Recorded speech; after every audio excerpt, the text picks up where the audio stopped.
ایک کونے میں، حرم شریف کے کونے میں بیٹھ کے رسول پاک رو رہے ہیں۔ جناب صدیق اکبر نے کہا حضور کیا ہوا؟ فرمایا ابو بکر سوچ رہا ہوں خدا اگر مجھے پیسے دے تو میں بلال کو خرید لوں، اگر رب پیسے دے تو خرید لوں، سوچ رہا ہوں۔ جناب ابو بکر صدیق گھر گئے، گھر جا کے حضرت عباس کو بھیجا، کہا امیہ میرا مخالف ہے، مجھ سے وہ بات نہیں کرے گا، آپ جائیے، آپ جا کے کہیے بلال کو بیچ ڈالے۔ حضرت عباس نے جا کے کہا بلال کو بیچ دو۔ کہنے لگا میری قیمت بہت زیادہ ہے، 50 دینار کا میں نے خریدا ہے اور میں منافع لے کے بیچوں گا۔ حضرت عباس نے آ کے جناب صدیق اکبر کو بتایا تو ابو بکر صدیق فرمانے لگے چل مجھے ساتھ ہی لے جا، دیکھ لیتے۔ پہنچے، جب ابو بکر صدیق کو آتے دیکھا نا تو چڑ گیا، کہنے لگا ابو بکر اگر تو بلال کو خریدنا چاہے تو وہ جو تیرے پاس رومی غلام ہے وہ مجھے دینا پڑے گا، 2 لونڈیاں اس کے ساتھ دینی پڑیں گی، اور یہ 50 دینار کا ہے، میں تجھ سے 2000 دینار لوں گا، 50 دینار کا ہے 2000 دینار لوں گا۔ حضرت صدیق اکبر رضی اللہ تعالیٰ عنہ نے فرمایا مجھے منظور ہے، مجھے منظور ہے، منظور ہے مجھے۔ تو ابو بکر صدیق نے وہ تینوں غیر مسلم غلام لیے، 2000 دینار لیے۔ حضرت عباس نے بھی کلمہ نہیں پڑھا تھا، کہنے لگے ابو بکر تو کامیاب تاجر ہے، کیا کرنے لگے ہو؟ تو حضرت ابو بکر صدیق کہنے لگے آپ نے بھی کلمہ نہیں پڑھا، آپ کو اس سودے کا پتہ نہیں، آپ ابھی اس لذت آشنائی سے واقف نہیں، آپ نے بھی یہ ذائقہ چکھا نہیں، آپ ابھی اس راہ سے گزرے نہیں، آپ کو پتہ نہیں یہ بھی ایک ذائقہ ہے، یہ بھی ایک سودا ہے، یہ بھی ایک لذت ہے، یہ بھی ایک گہرائی ہے، یہ بھی ایک مزہ ہے، اس کا بھی آپ کو علم نہیں، آپ نے کلمہ نہیں نہ پڑھا۔ محبت کو سمجھنا ہے تو نہ سے خود محبت کر، کنارے سے کبھی اندازہ طوفان نہیں ہوتا۔ فرمایا ابھی تو راہ گزر میں ہے، کہہ دے مقام سے گزر، ابھی ذرا آگے چلیں گے نا، جب آپ کلمہ پڑھیں گے تو آپ کو پتہ چلے گا۔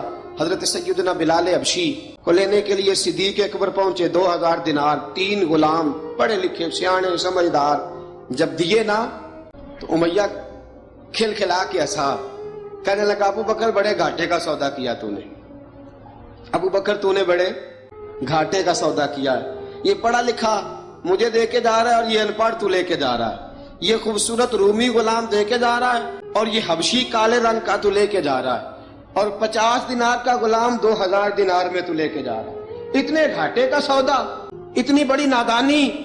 حضرت جناب سیدنا صدیق اکبر رضی اللہ تعالیٰ کہنے لگے امیہ تو کافر ہے لیکن تو نے ابھی بھی پیسے تھوڑے مانگے ہیں، تو نے بلال کا رنگ دیکھا ہے، میں نے مصطفیٰ کے عشق کا رنگ دیکھا ہے۔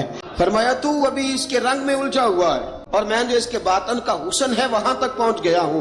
حضرت سیدنا بلال حبشی رضی اللہ تعالیٰ عنہ ساتھ کھڑے، جناب ابو بکر صدیق رضی اللہ تعالیٰ عنہ نے ارشاد فرمایا اگر میں یمن کا حکمران ہوتا، یمن کا بادشاہ ہوتا اور تو مجھے کہتا کہ بلال میں تب دوں گا جب تو مجھے یمن کی حکمرانی دے گا، فرمایا میں تجھے یمن کی حکمرانی بھی دے دیتا لیکن بلال کو ضرور خرید کے لے جاتا۔ حضرت بلال حبشی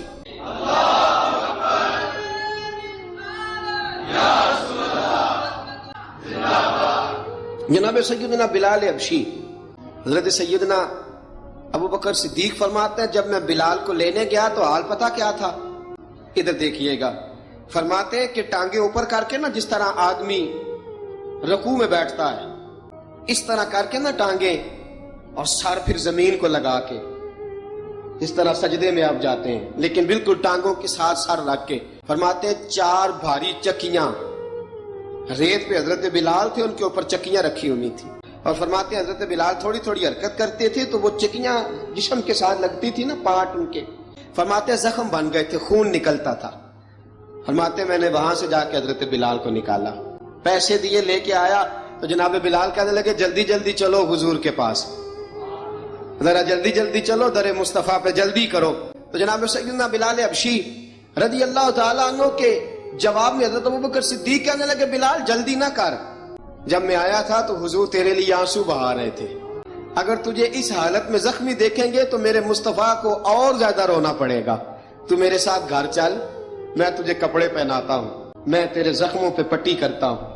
حضرت ابوبکر صدیق مزاج شناسائے نبوت تھے نا، فرمایا چل میرے ساتھ، میں ذرا تیری مرم پٹی کر لوں، میں ذرا تیرا منہ دھو ڈال لوں، میں ذرا تجھے کنگھی کر لوں، تو میرے ساتھ چل۔ جناب بلال فرماتے ہیں جب سے پیدا ہوا تب سے غلام تھا، کبھی کسی نے میرے کپڑوں کی فکر نہیں کی تھی، مجھے تو امیہ 4 دن روٹی نہیں دیتا تھا۔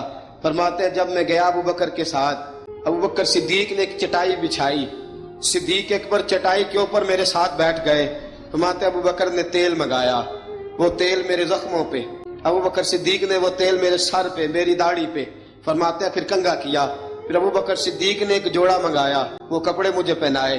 ابو بکر صدیق نے پگڑی منگوائی، وہ پگڑی کھول کے میرے سر پہ بندھوائی۔ فرماتے ہیں ابو بکر نے مجھے تیار کیا، فرمایا تو آج جا رہا ہے در رسالت مآب پہ، در رسالت مآب پہ، آج تو پہنچ رہا ہے حضور کے دروازے پہ، بن کے جوگن مدینے نو جاواں گی میں، جو بیتی نبی نو سناواں گی میں۔ حضرت جناب سیدنا، اور وہ کسی شاعر نے تو بڑی شاندار بات کی، اس نے کہا بڑی امید ہے سرکار قدموں میں بلائیں گے، کرم کی جب نظر ہوگی مدینے ہم بھی جائیں گے، اگر جانا مدینے میں ہوا ہم غم کے ماروں کا، مکینے گنبد خضرا کو حال دل سنائیں گے۔ حضرت بلال حبشی رضی، ان کے دل میں بڑی امنگ تھی آج جاؤں گا در رسالت مآب پہ۔ ملا رومی لکھتے ہیں کہ جناب سیدنا صدیق اکبر نے سجایا سوارا، جناب بلال کے آنسو رکتے ہی نہیں۔ کہا باپ ہوتا ہے جو خدمتیں کرتا ہے، میں نے آنکھ کھولی تو باپ کا سایہ تو میں نے دیکھا ہی نہیں۔ اور فرمایا ماں تھی تو ماں جب بھی میں کام کر کے آتا تھا تو مجھے دیکھ کے میری اماں بس رو دیا کرتی تھی۔ 2-3 بہنیں تھیں، اور حضرت بلال فرمانے لگے ان بہنوں کو میں دیکھتا تھا تو وہ میرا حال دیکھ کے روتی تھی، اور جب وہ مجھے دیکھتی تھی تو میں رو دیا کرتا تھا۔ فرمایا ابو بکر میں نے تو یہ رنگ ڈھنگ دیکھے نہیں جو آج تو مجھے دکھا رہا ہے۔ جناب سیدنا صدیق اکبر رضی اللہ تعالیٰ عنہ بنا سوار کے نا حضرت بلال کا ہاتھ پکڑ کے سینے پہ رکھا، جناب بلال ہچکی لے کے روئے۔ حضرت ابو بکر صدیق نے فرمایا جتنا رونا یہاں رو لے، میں کائنات کے آنسو دیکھتا ہوں لیکن جب نبی کی آنکھوں میں آنسو دیکھتا ہوں تو دیکھے نہیں جاتے۔ فرمایا یہاں رو لے، حضور کے دروازے پہ جا کے تیری آنکھ میں آنسو نہیں آنا چاہیے، بہا جتنے آنسو بہا سکتا ہے۔ حضرت بلال حبشی بھی روئے، جناب صدیق اکبر بھی روئے۔ جب پہنچے نا دروازہ رسول پہ، حضرت سیدنا ابو بکر صدیق لے کے پہنچے تو بند کر دیا تھا نا حضرت بلال کو، بلال تو نے رونا نہیں، عشق ہوئے تے درد ہوئے تے ہائے نکلے، پھر کوئی نہیں رہندا جار کے۔ حضرت سیدنا بلال حبشی کو لے کے پہنچے در مصطفیٰ پہ، رسول اکرم صلی اللہ تعالی علیہ وسلم نے ایک نظر حضرت بلال پہ ڈالی، جناب بلال نے یوں آنکھ ملائی تو سر جھکا لیا، وعدہ کیا تھا نا رونا نہیں، سر جھکا لیا۔ اب دوسری نظر نبی کریم صلی اللہ تعالی علیہ وسلم نے جب اٹھائی نا حضرت ابوبکر صدیق کی طرف تو حضور نے فرمایا صدیق تیرا شکریہ، ابو بکر اللہ تجھے جزا دے۔ جب رسول پاک کی زبان سے یہ لفظ نکلے تو جناب صدیق اکبر نے ہاتھ اٹھائے، یوں ہاتھ باندھے جب رسول پاک کے سامنے تو سب سے زیادہ آنسو ابو بکر صدیق کے اپنے نکل گئے۔ کہا یا رسول اللہ میں امیر، میں غریب بے نوا، تو امیر حرم، تو کجا من کجا۔ کہا حضور یہ شکریہ کے لفظ، یا رسول اللہ میں کہاں اور آپ کا شکریہ کہاں۔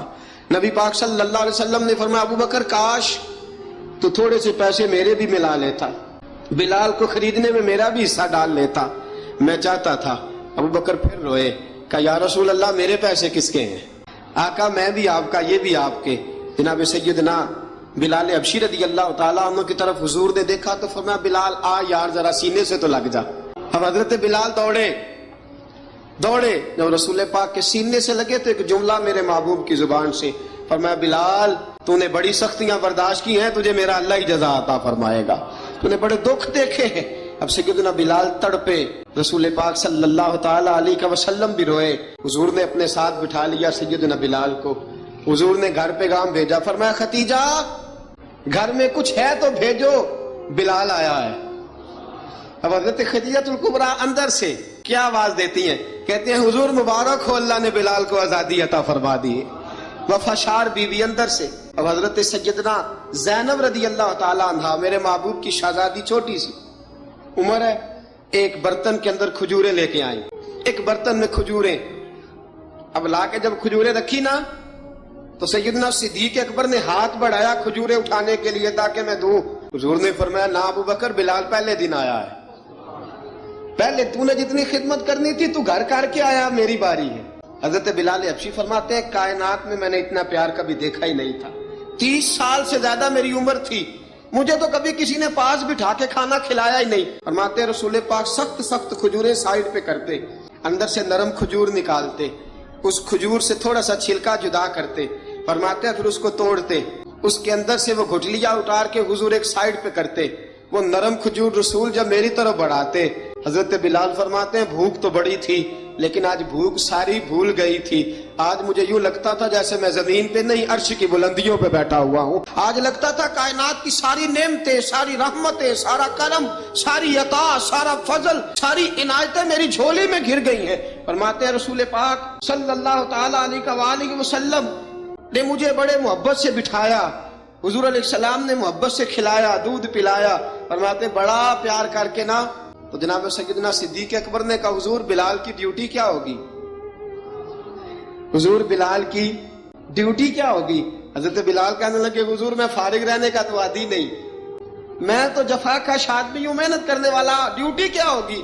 رسول پاک نے فرمایا بلال یہ میرا گھر ہے، آج کے بعد میرا نہیں، یہ تیرا گھر ہے۔ فرمایا میں مصروف ہوتا ہوں تبلیغ کے کاموں میں، گھر کیا لانا ہے وہ تیری ذمہ داری ہے، کہاں سے لانا ہے وہ بھی تیری ذمہ داری ہے، پیسے کہاں سے آئیں گے میں تجھے بتلاؤں گا، کہاں لگانے ہیں تجھے ایک دفعہ بتاؤں گا، پھر تو لایا کرے گا، تو ہی لگایا کرے گا۔ فرمایا میرا پرسنل سیکٹری بن کے رہے گا، تو خاص مقام تجھے دیا جائے گا۔ حضرت سیدنا بلال حبشی رضی اللہ تعالیٰ عنہ کو رسول اکرم صلی اللہ تعالیٰ علیہ وسلم نے اس کام پر مقرر فرما دیا۔ اب دیکھیے حضرت بلال رضی اللہ تعالیٰ عنہ جب در مصطفیٰ صلی اللہ تعالیٰ علیہ وسلم پر پہنچ جاتے ہیں، اور پہنچنے کے بعد میں یہ گزارش کر رہا تھا کہ حضرت بلال حبشی رضی اللہ تعالیٰ عنہ کو رسول پاک نے یہ ڈیوٹی عطا فرما دی۔ اب پتہ کیا ہوتا، حضرت پردے کی آیتیں تو ابھی آئی نہیں تھی، حضرت بلال رضی اللہ تعالیٰ عنہ رسول پاک کے ساتھ نکلتے تبلیغ کے لیے، کسی کام کے لیے، سودا سلف لاتے بازار سے، یہ مکے کے دنوں کی بات ہے، مکے کے دنوں کی سودا سلف بازار سے لاتے۔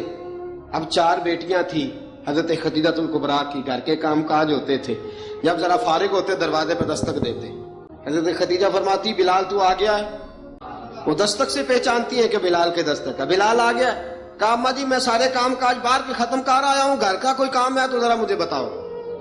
آپ فرماتی گھر کے کام ہے پر میں کر رہی ہوں۔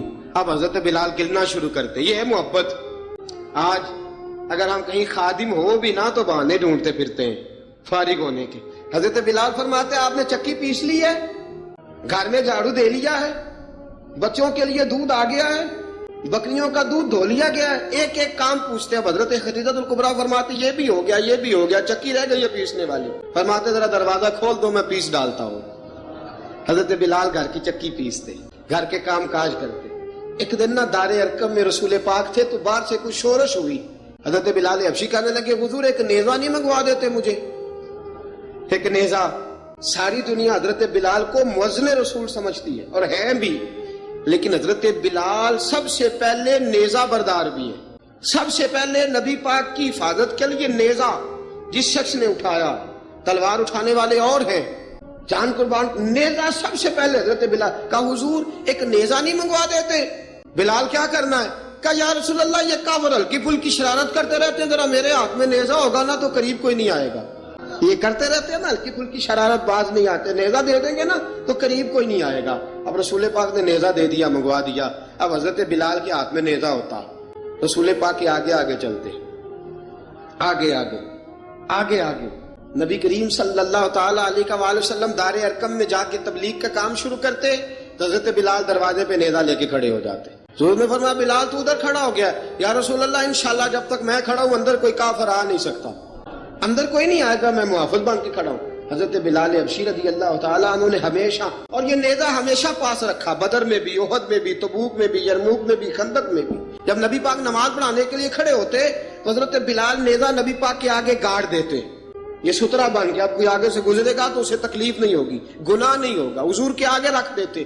حضرت بلال حبشی نے مکے کے 13 سال سابقون الاولون میں سے ہیں،